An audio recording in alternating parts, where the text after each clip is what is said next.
Good morning, and welcome to Connections Radio Show, where we talk about ideas that matter. I'm glad you've joined the conversation today. I'm Lori Fitz, your host, and the goal of our show is to explore a wide range of topics that challenge us to see ourselves, our community, and the world around us that get us thinking, get us imagining. Sometimes it gets us sad, sometimes gets us hopeful, gets us wondering, but most of all, our goal is to get us connected and perhaps inspired or challenged to do just a bit more because we're making the connection. So how do we talk about George Floyd and the protests across the world? How do we make sense of it? What can we do? What are the solutions? May 25th, here in Minneapolis, in the Twin Cities, George Floyd was murdered, and his death was captured on a smartphone by a 17-year-old young woman who was brave enough to stand her ground, was brave enough to do something. And the world watched that video, and it has been an inspiration for a movement for change. And I have twin emotions. I mean, I'm struck because it all began here, but it has been part of something that has been going on for so many years. But this one caught our attention. This one made us stop. And the world's watched that video. And perhaps if that 17-year-old hadn't created the video, we would still be in a place where either denial or looking the other way was okay. And my twin emotions here in the Twin Cities are both despair and hope. When it first happened, it felt like it broke my heart that it was here in the Twin Cities. But over time, I've gained hope. I've gained hope that we can use this to unite. And the world's looking at us.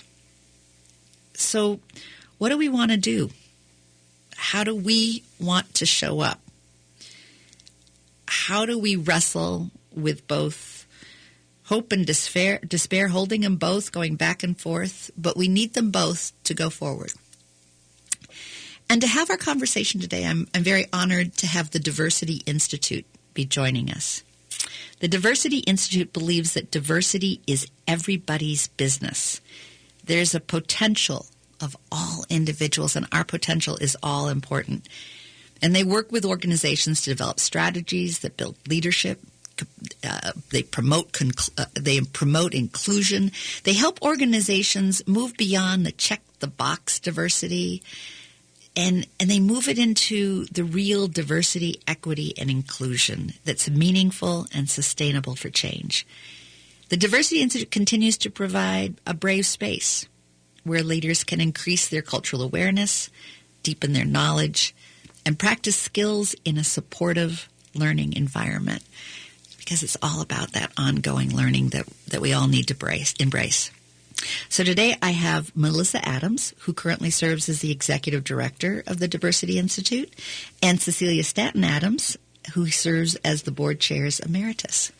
Welcome, and how are you both? Melissa, are you there? Yes, I am. Can you hear me, Lori? I can now. And is Cecilia with us as well? Yes, she is.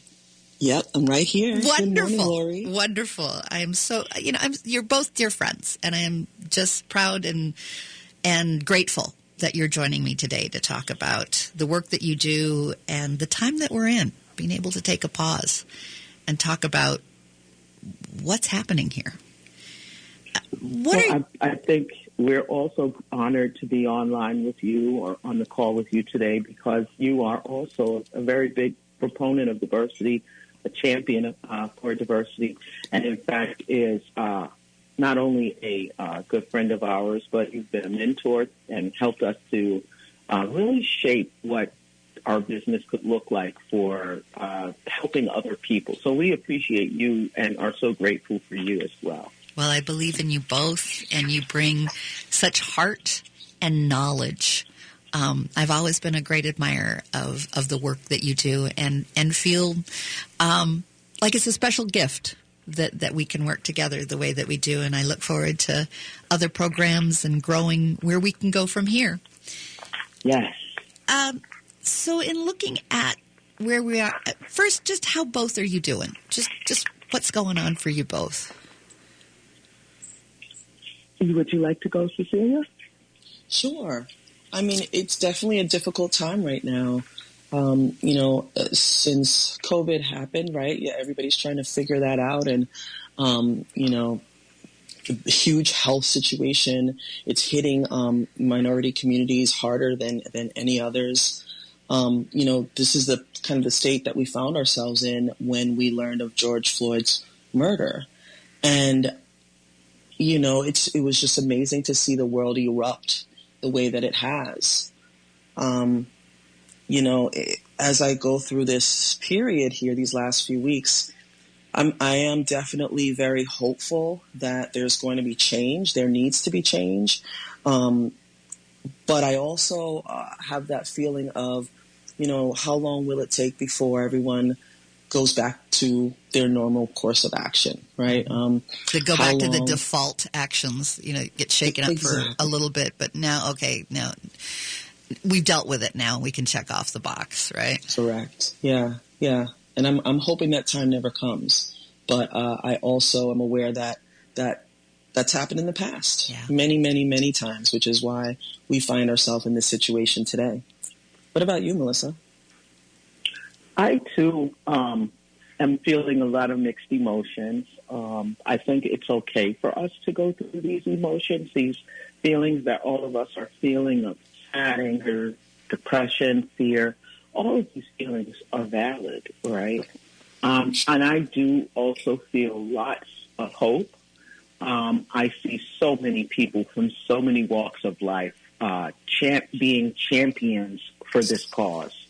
So although Mr. Floyd lost his life, I believe he did not lose his life in vain. Mm-hmm. I believe many of us are fighting for justice for Mr. Floyd and for other people who are impacted by this issue as well.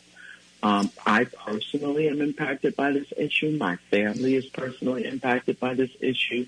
As people of color, when I was a young person, my 16-year-old cousin had just got his license, and he was being chased by police in his car, and his car wrapped around a light pole. My cousin was 16 years old. He was in a coma for a while and eventually lost his life. So we're concerned with the type of behavior that we see in our community that is causing this type of, having this type of impact on us. I am hopeful because the Diversity Institute, this is where we really feel we can help our community by helping them to turn this thing around and come up with solutions. So I do have a lot of hope. It's a heartache in looking at how to talk about it with a family, right? I mean, yes.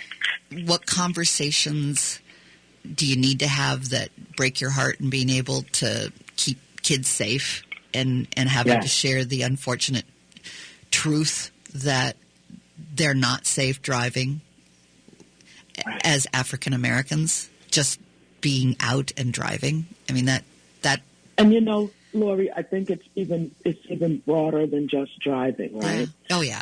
Ahmaud Arbery was an athletic young man. I believe he was into sports, and he was taking a jog in his neighborhood. Just jogging. Just and out being healthy and jogging and run down like an animal. Yeah, like he was being hunted. And then there was this gentleman, the case with Miss Amy Cooper. This black gentleman, was in Central Park in the bird watching section. And, it's just and so the threat that she made, I'm going to tell the police, I'm going to, and I'm going to make up lies and you're in danger. I mean, what right? What kind of supremacy thinks that that's okay? To do to a person, right? It boggles the mind. It's not just about driving. It's really about about our lives in general, like the things that we do every day, like go to the supermarket. Yeah, and here he did. He went to the supermarket. Who knows if that was counterfeit or not? I mean, that's the horrific part of all of this. Someone thought that it might be, and then he left the store. She didn't accept the $20 bill, but he was just hanging around, and that made her nervous. I mean, what made her nervous? This is everyone else a gentle giant that believed in love and peace, and she felt uncomfortable. Yeah, that's an issue that happens. Yeah, and this is something that happens in society all the time. It's basically a case of unconscious bias. Yes. Right? Yep. If we could really just think about, if that would have been a white man in a blue suit with a red tie and a white shirt who came in and gave her that $20 bill, she said, "Oh, sir, you've been duped. This bill is fake." Right. Right? Yep. But for African-American man, "Oh, you must be trying to run a scam on me because this bill is fake." Right. So we have to think about our unconscious bias, unconscious. And Go ahead, Lori. And the story that we make up in our head. I mean, there's a whole story that comes up in our head, and this is learned behavior. We don't necessarily know we have it because that story is it comes up quickly, and it's what we refer to, and we think that we're in danger, and fear takes over. And how do we unlearn those stories? I think one of the challenges. Go ahead, Cecilia. I think one of the challenges is, we've become a little bit more open to being accepting of the idea about unconscious biases because it allows us to, actually explain that, there's sometimes where we behave in a certain way and we're not even thinking of it because within milliseconds we're making up a story, like you said, in our head about what's going on. But I think part of the problem with that is that a lot of it is also conscious bias, where people not only act in different ways, but they also speak that same way. They share those ideologies very and reinforce readily, it, like on social media. Yeah. And so I don't want us to get lulled into this, comfort zone of, oh, it's just not our fault. We just have to learn. And it's inadvertent. I mean, it is not inadvertent. It is not inadvertent at all. Yeah, exactly. It's an unlearning. It's an unlearning that needs to happen in those cases. And, that's one of the hardest changes to make. It's an unlearning, an open to relearning, and then an open to continually learn. I mean, that to me is the commitment, and relearning history and relearning what we've been taught and how to be open to do that self-introspection of whoa, where did that come from? Where did that initial instinct, where did that story that led me to believe this outcome, where did that come from?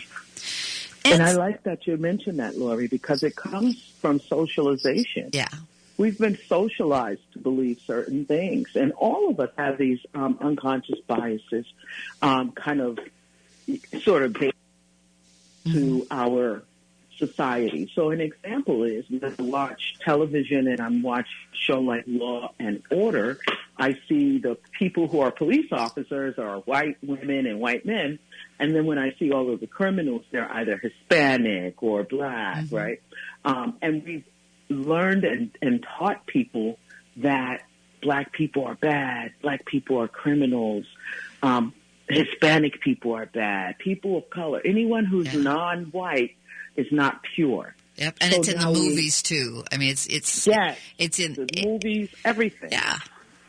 I also have a friend who works with NPR, and she is creating her own organization now. Her name is Linda Miller, and she's creating an organization that is going to change the narrative in media around how they're portraying people of color.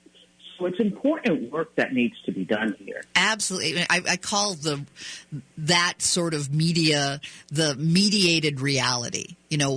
How much has the mediated reality influenced what we believe, influenced our stories that we see in our head? Right. Well, with that, I've run over, of course. I do do need to have us go to our commercial. I want to make sure that folks know your website to go to because it's fabulous. It's thediversityinstitute.org, and you can read a little bit more about these wonderful women that are doing great things, and we'll also have a chance to keep talking with them. In the next segment, Cecilia, I know you've been doing a lot of family discussions. Let's aim for our next segment to have you share more about that with us, because I think we need to start with our family. And how are we talking? Yeah. Yeah. Great. So you're listening to AM 950, the progressive voice of Minnesota. Stay with us. We'll be right back.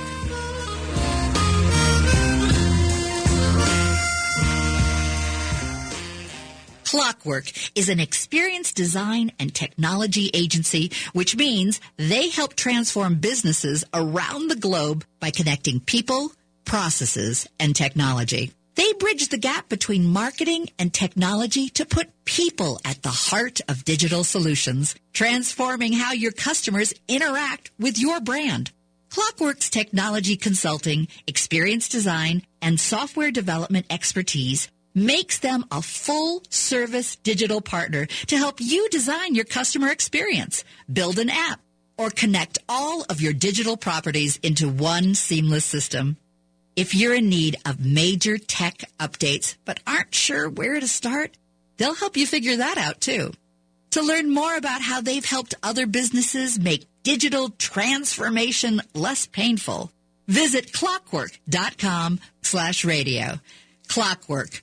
Digital done right. Hi, everyone. Matt McNeil here. You might recognize my son, Charlie. Hi, everyone. Coronavirus has impacted us in many ways, but we at AM 950 wanted to take time to recognize a group of people who are experiencing this crisis in a very different way, high school and college graduates. I'm a member of the Hopkins High School class of 2020. Many in my grade were looking forward to ending out our senior year with a graduation ceremony. Unfortunately, all of the traditional events won't take place for my class. Funny, they managed to get all the testing and finals in. Yeah, all the fun stuff. Anyway, we understand no one can plan for a pandemic, and you have to make sacrifices for the common good. Considering many people are having a much harder time, the class of 2020 will manage. We'll miss the graduation experience, but we'll share this time as we head into the next chapter of our lives. Oh, and by the way, go Gophers. On behalf of everyone at AM 950, a big salute to all the graduates for 2020. We know this isn't how you envision this happening, but just because there's no grand ceremony doesn't mean we're not proud. You've accomplished so much. All our best as you take the next steps in your journey. Congratulations from AM 950. Being in the Army National Guard is about more than just serving your country. It's about being there for your community when your neighbors need you most. The Army National Guard makes college affordable. Serving part-time lets you attend school full-time while you take advantage of education benefits that can help you graduate debt-free. If a civilian career is your goal, serving part-time allows you to work at a full-time job. The skills, qualities, and contacts you'll develop in the Guard can open doors to a great civilian career. Want to serve but worried about being away from friends and family? Part-time service in the Army National Guard allows you to serve close to home. Serving in the Army National Guard lets you have the life you want while you enjoy the many benefits of serving your community and nation. You owe it to yourself to learn more about how the Army National Guard can fit into your life. Visit NationalGuard.com. Sponsored by the Minnesota Army National Guard. Aired by the Minnesota Broadcasters Association and this station. Welcome back to Connections Radio Show.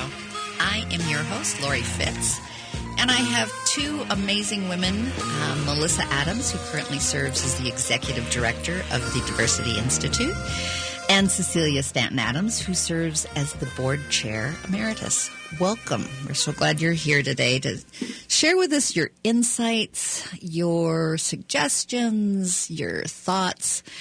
We're in just an amazing time that we look at what's happened here and how it's had rippled effects all over the world. And I'm glad you're here to just have us take a pause and take a look at the moment and explore it, learn from it. So in this segment, we're talking about family.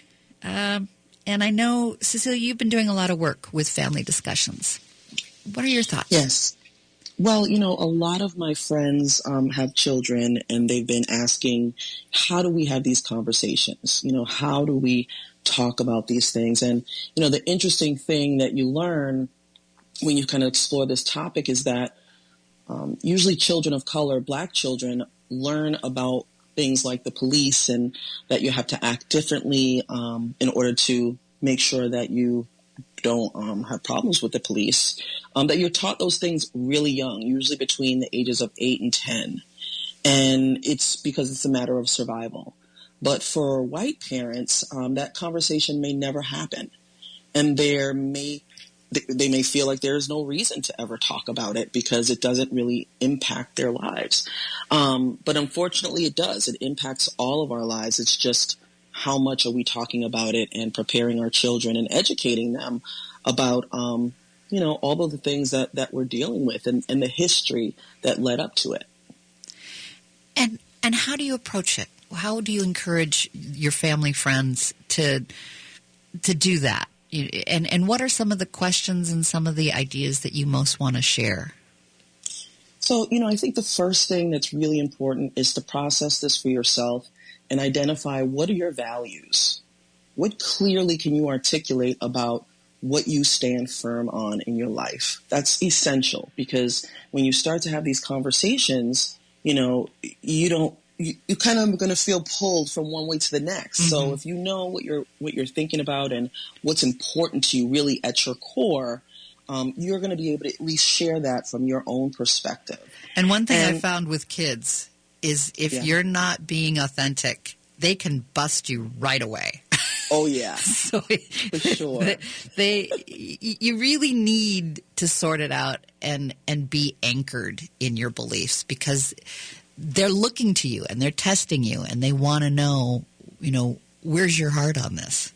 Right. Exactly. And it won't be easy. And, we usually talk about the 4 agreements when we're doing a class. And I think the same thing is true when you're having those conversations with your family. Stay engaged. Make sure that even when it starts to get hard, that you stay the course and that you're asking those hard questions. Can you review those questions with us again?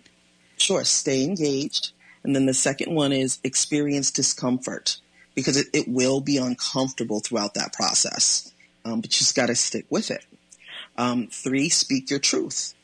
You can only speak from your own perspective. You are the expert in your own life. So only expect to have to speak on your behalf, no one else's. And then the 4th is accept and accept non-closure. So expect and accept non-closure. You're not going to be able to tie everything up in a neat bow. You might feel really uncomfortable at the end and feel like things aren't resolved. They won't be resolved, but it has to be the beginning of an ongoing question that you're continuing to ask yourself. I think sometimes allowing ourselves not to decide opens the door for something bigger. Yes, and I think that's a great one, too, because we talk about also practicing 360 empathy, which means you're going to be empathetic for the people who are around you. But I think at this time it's also important for us to think about practicing some self-compassion and some self-empathy. We all need to be mindful of our self-care right now. Not only are we dealing with the impacts of COVID-19, but we're also dealing with what it means to be in sort of an isolated sort of cabin fever. We're dealing with what's going on in the world around George Floyd's death. People are dealing with unemployment and needing resources. There's so many different complexities that are mixed into this situation that it is important for us to have some self-compassion right now. And we don't know in the world what's going to happen next. I mean, it started off feeling like a weird movie, and now it's become like a total reshuffle. We just, what's up? And can we take this opportunity to make changes? Can we at least, with this pause, and there's part of me that is amazed that this is all happening during a time when we really can focus on it. We're not getting distracted. It's just like Reverend Al said in the funeral.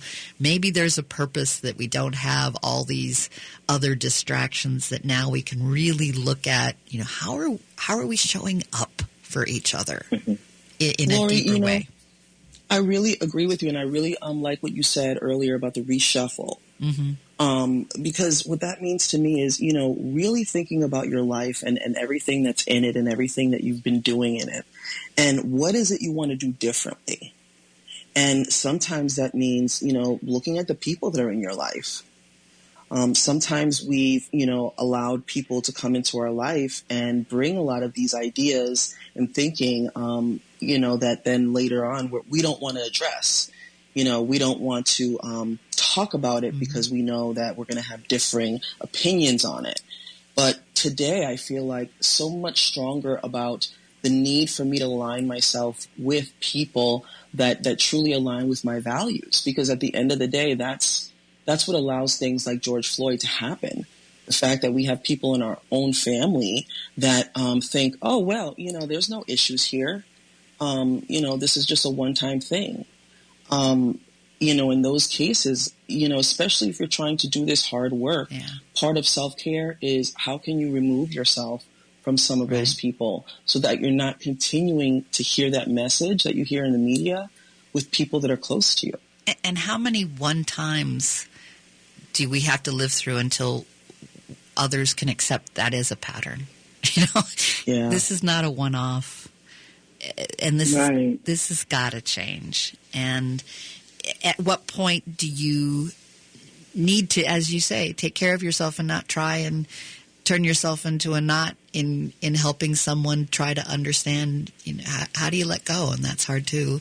But in the long run, how does that keep you healthy and prepared? Right. And I heard a statistic the other day that when people face crisis, on the whole, there's 10% that go, okay, we need to do something, and we need to take charge, and we need to move forward, and we need to figure out. We may not do it right, we may do it wrong, but we gotta be moving.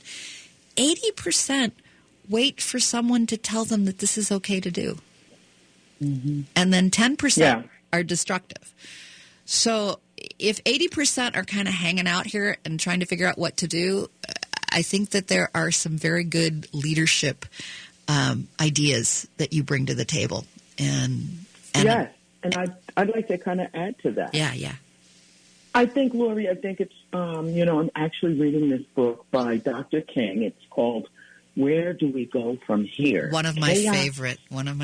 For community. Yeah, we should talk about this book. Yes. I really believe that we as leaders, every leader, anyone who considers themselves a leader or who's managing people should really read that book. Yes. And you can get it as a Audible book. But the bottom line is, when this was the last book that Dr. King wrote before he died.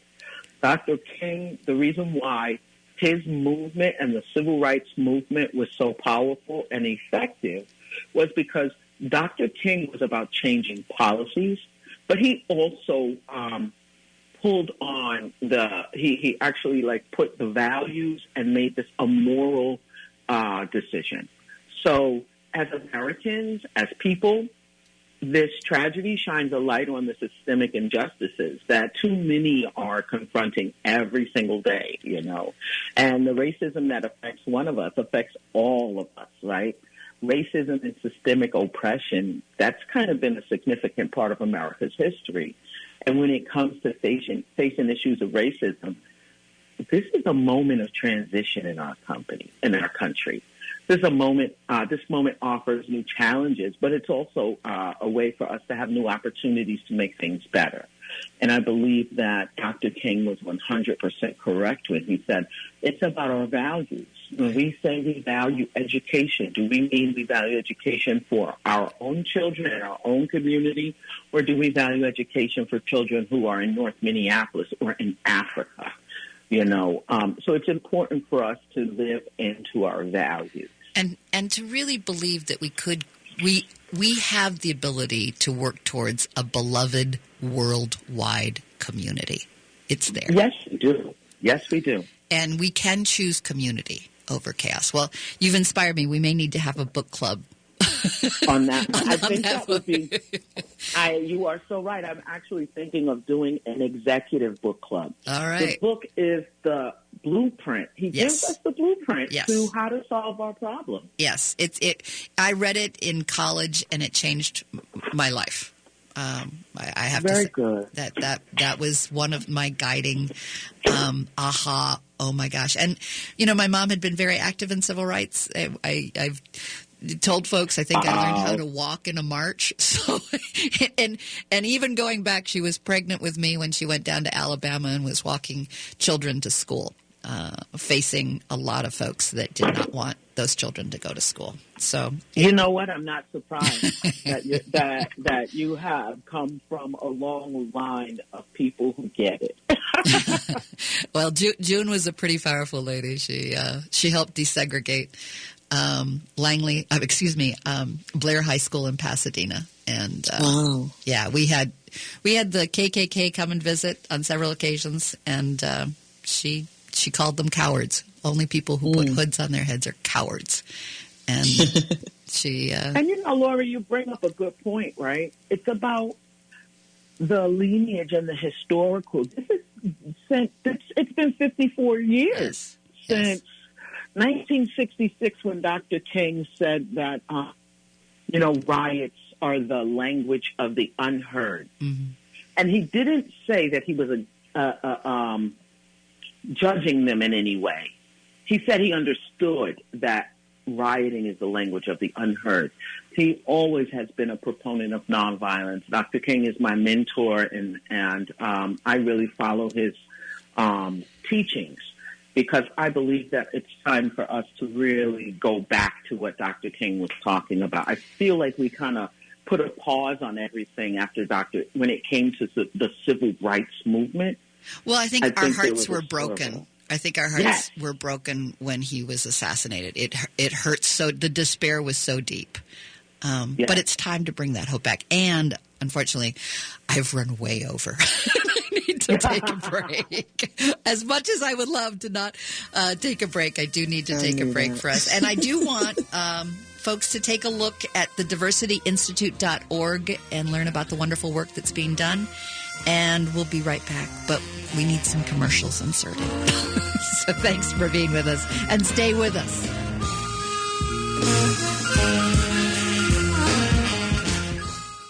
Even though these are challenging times, All Energy Solar is still committed to providing you a cost-effective, environmentally friendly energy system through their zero-contact protocol. Solar remains a great value and long-term investment, but some of the incentive programs will be expiring soon. All Energy Solar can walk you through the entire process. They can evaluate your property by phone or webinar and can even complete preliminary design work without visiting your home. So start saving on your energy bill today and visit allenergysolar.com. All Energy Solar is still committed to saving you on your next energy system through their zero-contact protocol. They can evaluate your property without visiting your home through calls and webinars. But incentive programs are expiring soon, so start saving on your energy bill today and visit allenergysolar.com. Minuteman Press Uptown is still open and printing everything, but they are taking some extra precautions. You can order by phone or online and do curbside pickup.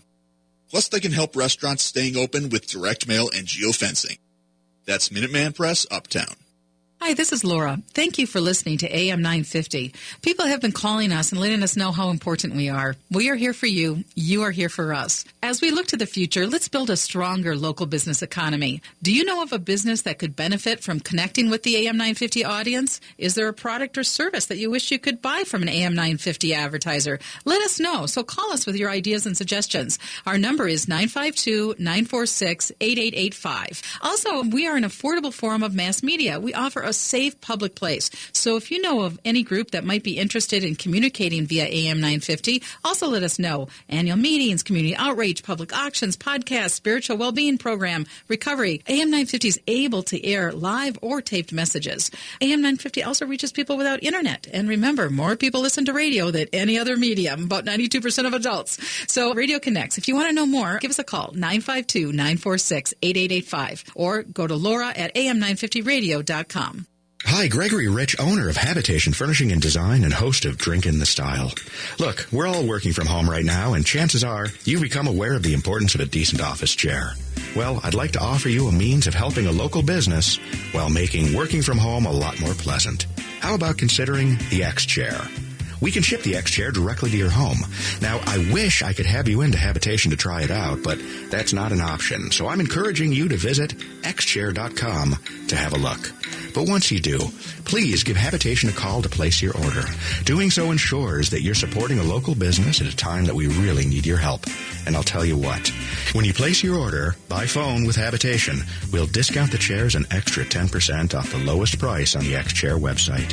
So do your back, neck, and butt a favor and take a look at X-Chair at xchair.com. Then call Habitation at 952-426-3548. That's 952-426-3548. With your AM 950 weather, I'm Sam Turnberg. Today's going to be mostly sunny with a high near 79. While tonight, chance of storms with a low around 66. Tomorrow, partly sunny with a high near 88. Monday, mostly sunny with a high near 94. And Tuesday, storms likely with a high near 79. Make the most of your time at home with a new gas, pellet, or charcoal grill during Warner Stellian's Grill Expo. Get the lowest prices of the year online, by phone, or in store. Then enjoy free assembly, contact-free delivery, and free haul away. Only at Warner Stellian. Welcome back to Connections Radio Show. I'm Lori Fitz, your host, and we're talking about changing the world. We're talking about values. We're talking about George Floyd and the change that's coming, that's happening, in looking at a movement that says we need to do better, and all people are created equal. That's our values. That's what our country was founded on, and it is something that we need to keep learning and relearning and discovering what that means. But we're at a good time, at least in being able to focus on it and deal with our pain and deal with our hope. And to help us with that, we have the Diversity Institute. And the Diversity Institute believes that diversity is everybody's business. And they also believe in the potential in every individual. They work on inclusion. They work on meaningful and sustainable change. And it provides a brave space where leaders can increase their cultural awareness, deepen their knowledge, and practice skills in supportive learning environment. So Melissa Adams, who serves as the executive director of the Diversity Institute, and Cecilia Stanton Adams, who serves as the board chair, they both began and started this amazing organization, have joined us today to share insights and to give us some time to think about it and how to think about it and what ways, in guiding us in thinking about it. So thank you to you both. Well, thank you, Lori. Thank you for having us. So I know that you've been doing some listening sessions. Melissa, yes. Tell me how that's been going. Well, it's really been really just inspiring again that organizations, when Mr. Floyd's life was taken that Monday, I personally I received a phone call from my big brother in New York, and he's this guy, my brothers I've always looked up to them. I've had four big brothers my whole life, and I've always looked up to these guys. And my brother reached out to me that morning and texted me, and he said, Melissa, I hope you and your family are okay. I saw the video of what happened with George Floyd. And I texted him back, and I said, yes, we're okay. And he immediately called me on the phone, and I picked up, and he said, Melissa, I'm a little nervous. I should have started by saying I was born and raised in Brooklyn, New York, and my brother is still in New York. All of my family are still in New York. And my brother says, Melissa, I'm really nervous and afraid for you because I saw that, and I don't like that you're in Minnesota right now. This is really not good. And I said, yeah, well, it's okay. This is my line of business. This is my line of work. This is what I'm here for, to help to find solutions for this.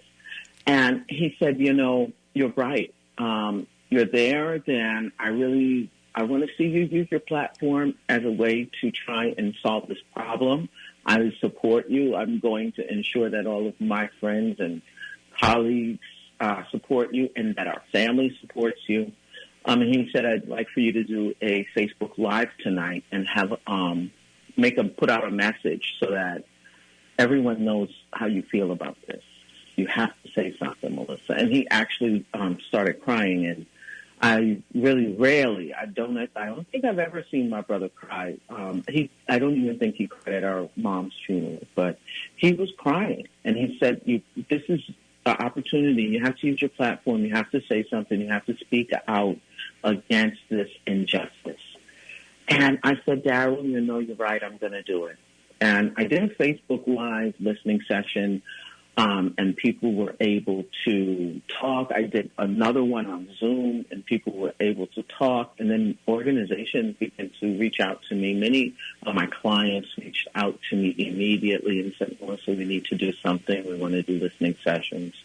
So in these listening sessions, what I'm learning is that I'm hearing from people throughout our community that people are really hurting and struggling with this and want to help. Like Lori, you mentioned that 80%, I believe, was the number of people who are interested in trying to move forward from this and help them. But they want to know what to do. They just are paralyzed. They don't know what to do, and they need direction. And that's why Cecilia and I have actually been working with our teams to develop a resource kit or a toolkit. Because what we're dealing with is not just the complexities of this racial issue and the bias that we see in society. We're also still dealing with a pandemic that is actually impacting people of color and older people in marginalized communities really, really rapidly. So it's important for us to kind of think about all of the complexities. So Cecilia and I are really working towards finding resources and solutions and trying to get that into the community. Well, I know that when you lead conversations, because I've been part of it, what I find astounding is the way that you can create a trusting environment that people open up in ways that are just amazing. You help bring the defenses down in a safe space, and we can all explore together. And it's a very moving opportunity in working with you. Yeah. And Cecilia, I think Cecilia has actually helped to put together some of the resources as it pertains to what we can do. Did you want to mention some of the resources that you've been coming across, Cecilia? Yeah, one of the things that I've been telling people, especially those that want to learn more, what books do I read? One of the ones that I really have highly recommended is So You Want to Talk About Race. Mm-hmm. It's a really good foundational read. It's an easy read. The woman talks about her life growing up, being biracial, and talks a little bit about her mom's experience as a white woman raising a biracial daughter. And throughout, she explains things like what a microaggression is and how it shows up in people's lives and what the long-term impact is. I definitely think that's a great place to start. I also think that there's another quick activity that you can do, and it goes like this. Ask yourself, how much is your life impacted by race? So out of 100%, what percentage is your life impacted by race? And for some people, they might say, 10%, it really comes up maybe about 10%, or maybe it's 50%. Some people might say it's 100%. We are all 100% impacted by race all day, every day, whether we know it or not. Right. And race impacts us emotionally, socially, intellectually, and morally. And so if you find yourself at 10%, consider that your racial consciousness, right? Your racial consciousness is 10%. How do you get to that next 10%? And that's an opportunity. That's not to feel bad. Consciousness. Exactly. You've got an opportunity to grow. I wish I could have us go longer, but I've gone way over again. So we're going to start with that exercise to think a little bit more deeply in our next, because I really want to encourage all of us to have some to-do lists. What's our to-do list to be thinking about? And we'll talk about that in the next segment. It's always so great talking with you, and I always run over. So thank you. And stay with us. The next segment will be a good way for us to be thinking about positive things that we can do. And that's important.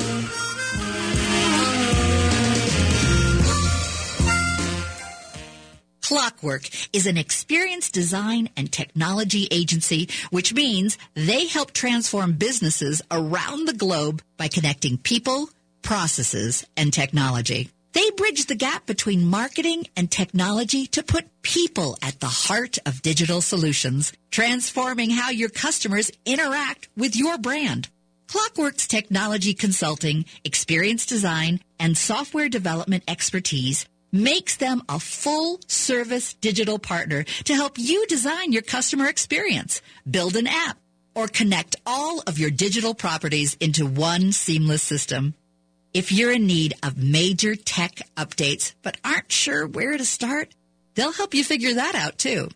To learn more about how they've helped other businesses make digital transformation less painful, visit clockwork.com/radio. Clockwork. Digital done right. As farmers and ranchers, stewardship of the land comes naturally. Your work keeps our water clean, improves the soil, and enhances wildlife habitat. It also provides countless benefits, not just for you and your family, but for millions of Americans who depend on this region every day without even realizing it. Thank you for being stewards of America's prairie for all of us. Take a moment to find out how conservation pays.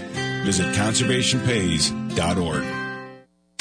This is New Beginnings, hosted by award-winning broadcaster and speaker Freddie Bell. Freddie, this generation of the baby boomers, people are living longer, so the baby boomers are taking care of elderly parents. Let's talk about your health, and specifically, let's talk about Medicare. Our show features the concerns of America's 78 million baby boomers in employment, finance, health and nutrition, and even entertainment. Join us for New Beginnings, Saturday mornings at 11, brought to you in part by Vision Loss Resources. Hi, this is Chad from AM 950. Whether it's storm damage from the past or a new issue that's popped up over the years, Snap Construction is the company we trust for all roofing, siding, windows, and exterior construction needs. Snap Construction is arguably the most well-reviewed roofing, siding, and window company in the metro. Ryan has worked with many of our listeners and is excited to help more. Thank you to all the listeners we have worked with and all the listeners at AM 950 that we haven't had the opportunity to work with yet. This is Ryan, owner of Snap Construction. Safety of our homeowners and our team at Snap Construction has always been the utmost priority. We are still offering free, no-contact estimates. This summer at Snap Construction, we've rolled out a new referral program. Mention AM 950 and we'll make a donation to the station in your name. Together, we can all work to ensure AM 950 continues to thrive and grow in our communities. Call for your free estimate today. 612-333-SNAP, 612-333-SNAP. Welcome back to Connections Radio Show. I'm Lori Fitz, your host. And today we have Melissa Adams, who is the Executive Director of the Diversity Institute, and Cecilia Staton Adams, who serves as the board chair, helping us take the moment and explore the moment and be thinking about some actions. What can we do? I hear that a lot. What should we do? And as we were talking about, there's 80% of folks out there that need some guidance, need to know what to do, kind of in shell shock. And Cecilia, would you mind just backing up a little bit and sharing your exercise just briefly again to catch up the audience in case you've just joined us, because it's a wonderful exercise to think about. Yes. So it's really easy. You ask yourself, how much is my life impacted by race? And you identify a percentage out of 100. So it could be 5%, it could be 10, 50, it could be 100%. And there's no right or wrong answer. It's just about how much are you aware of how race plays a part in your life. And then once you've kind of determined that percentage, that's your racial consciousness, right? So if you said 20%, then that means that, you have 80% more of awareness that you could have, right? That there's maybe a lot of things that are happening all around you that might have been blind spots. Mm-hmm. And now is an opportunity to really understand and learn so that you kind of lift that veil and you're seeing, what other people are seeing and experiencing. And so, it's a really great start. And so much of what, when I've been at your Diversity Institute and I've been with you personally, things that strike me is that you really want to have the opportunity for folks to experience meaningful conversations, not the just, rote conversations that people have, but dig a little deeper and having those meaningful conversations. And I know some people are afraid to talk about race because they don't want to say something wrong. They don't want to look like they're bad people. But I believe that having conversations is a lot like really learning how to ride your bike. You fall off a lot of times, but you need someone there that helps guide you. And eventually, after the guidance, after the support, you're able to start, really understanding this in ways that moves you forward. Yes. And that's what can we do to have those conversations? How do we be brave? You talk about having that brave space. Tell me about it. So I think part of what is important is to think about the structure of the listening sessions. Mm-hmm. So what we do is I like to start with a listening session with just the organization's leaders, anyone who is managing people, and even people who are leaders who may not be managing people. Those folks should come together, because what we try to do is we try to give those leaders an opportunity to understand how to improve dialogue within the organization and communities. And they can do this in a very logical and efficient way. So we give them what we have created, which is called the actually, I'll go to it right now. It's called the Leadership Racial Dialogue Toolkit. And this gives leaders things that they can talk about with their teams. So first we help the leaders and give them an opportunity to tell us what they're going through and how is this impacting them. Then we can create a listening session for the entire group. So we would have leaders and staff or faculty and students together. And in that listening session, we're going to create a brave space. So we go over those brave space agreements, stay engaged, experience discomfort, expect and accept non-closure, and practice 360 empathy, and then we begin with a mutual purpose. We want everyone to understand why we came together. And that is probably something that will come from a leader at the organization who will say, this is why we thought this was important to have this dialogue. And Melissa, I've only got 30 seconds left for you. Sorry. No, it's all good. I'll have you back. I will. But I just wanted to give you a heads up that we've got the music running now. And I just want to encourage folks to take some extra moments and make some connections, even if it's at the grocery and you're connecting with that person who's giving you change. Make that connection. Care about people. Care about everybody. We'll be right. We'll be back next week.